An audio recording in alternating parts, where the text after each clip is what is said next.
증상처럼 네. 이렇게 예민하게 느끼시는 분들이 오히려 건강을 더 잘 챙길 수 있다고 보거든요. 전 예민한 거는 굉장히 좋은 거라고 생각해요. 네. 나의 건강 변화를 좀 쉽게 캐치를 하는 거잖아요. 그쵸. 그래서 좀 빨리빨리 뭐 속이 안 좋을 때도 빨리 캐치해서 빨리 치료를 한다든지 이럴 수가 있는데 이제 환절기에 왔을 때이 오락가락하는 날씨를 좋아하시는 경우에 오히려 건강에 좀 유의를 하셔야 돼요. 오히려 제가 더 유의를 해야 네, 되겠네요. 왜냐면 이거 약간 극단적인 얘기는 한데요. 제가 요즘에 굉장히 자주 가는 레스토랑이 있거든요. 네. 근데 거기 문어 요리를 정말 잘해요. 네. 엄청 부드러워요. 셰프한테 물어봤어요. 비결이 뭐냐? 네. 그랬더니 얼렸다 녹였다 얼렸다 녹였다를 반복해서 조직을 파괴시킨다는 거예요. 조금 극단적인 얘기는 한데 이렇게 반복되는 일교차, 우리 체온이 오르락 내리락 하는 것은 면역력에 영향을 좀 줄 수가 있거든요. 조심하셔야 됩니다. 이런 분들이 조심해야 되는 이유 어떤 것들이 있을까요?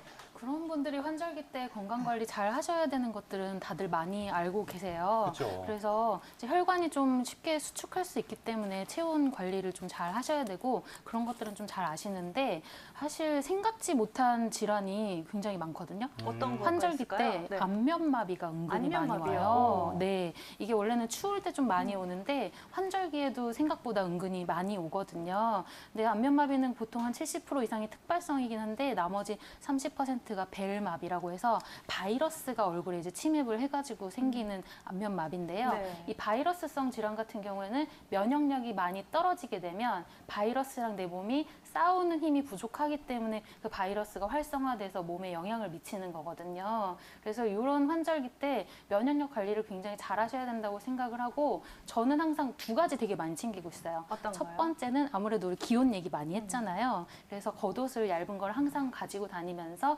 쌀쌀할 때 꼭 챙겨 입어서 내 체온을 일정하게 유지하는 거. 그리고 저는 아무래도 한의사다 보니까 이제 약 같은 걸 좀 쉽게 접할 수가 있잖아요. 아침 저녁으로 좋은 약, 뭐 녹용보약 같은 거 이런 것들 챙겨 먹는 걸로 두 가지 꼭 지키고 있거든요. 환절기 때 건강 관리를 잘 하셔야 겨울에도 건강하게 나실 수 있기 때문에 조심하셔야 됩니다. 조언을 드리자면 우리 그 미인은 잠꾸러기라는 말 있잖아요. 잠을 잘 자야 피부도 회복이 잘 되고 체력도 회복이 잘 되고 뭐 피부에 있는 수분 회복도 잘 되고 하는데요. 이 잠을 잘 자야지만 뭐든지 다 좋아지는데 그렇다면 그 알긴 알겠는데 잠을 잘 자려면 어떻게 해야 될까 고민이 되시잖아요. 그래서 저는 또 다시 한번 햇빛을 좀 강조를 하고 싶어요. 네. 가을에 은근히 햇볕이 굉장히 따갑거든요. 그래서 햇빛을 좀 피하기 마련인데 일광욕을 제대로 하지 않으면 숙면을 잘 할 수가 없어요. 일광욕을 충분히 하셨을 때 밤에 깊이 충분히 자게 만드는 호르몬이 왕성하게 분비가 됩니다. 그래서 낮에 햇빛을 좀 쬐이시는 게 좋고요. 그러면 햇빛 쬐이니까 피부가 좀 건조해지거나 주름 생길까 봐 걱정되시는 분들 있잖아요. 책 있는 모자 정도로 가리는 것만으로도 충분히 그게 방어가 되시니까 하루에 한 10분에서 20분 정도 산책하시면 더 좋고 산책하는 게 좀 난 다리도 아프고 부담스럽다 그러면 이제 점심 때 밖에 나가서 식사하시면서 잠깐 뭐 벤치 같은 데 앉아서 해바라기 하시는 정도로 하시고 밤에 숙면 하시는 거 잊지 마셨으면 좋겠습니다. 남지영 원장님, 한의학에서는 이 위와 관련된 증상들을 어떻게 보고 있나요? 네, 위험 증상을 한의학적으로 원인을 굉장히 다양하게 분류를 하고 있는데 네.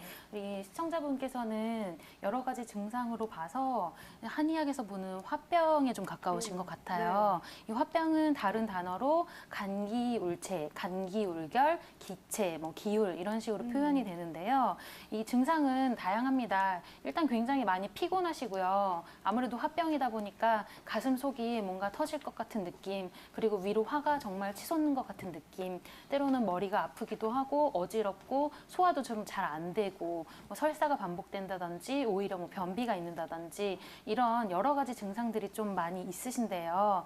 이런 화병을 가지신 분들에게 가장 많이 나타나는 증상 중에 하나가 또 소화불량이랑 위염입니다. 근데 단순히 위염 치료만 한다고 좋아지는 게 아니라 좀 총체적으로 관리를 해드려야만 해요.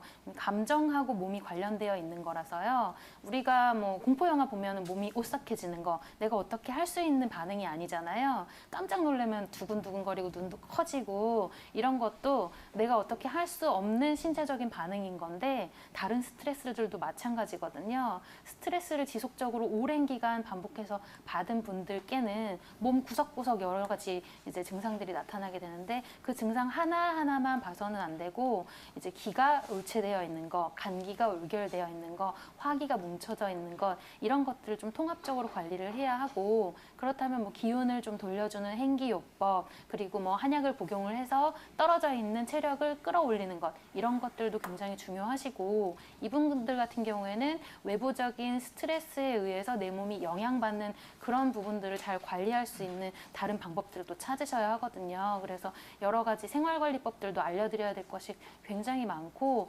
화병으로 인한 위험 같은 경우에는 굉장히 여러 가지 종합적인 관리를 하셔야 된다고 보겠습니다.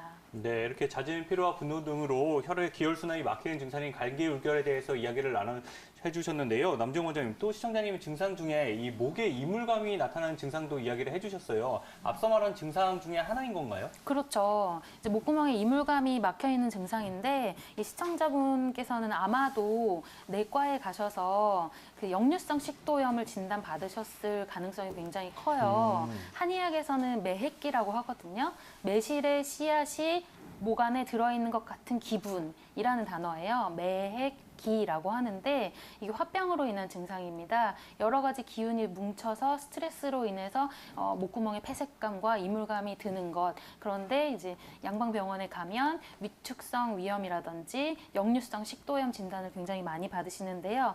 대표적인 화병 증상입니다.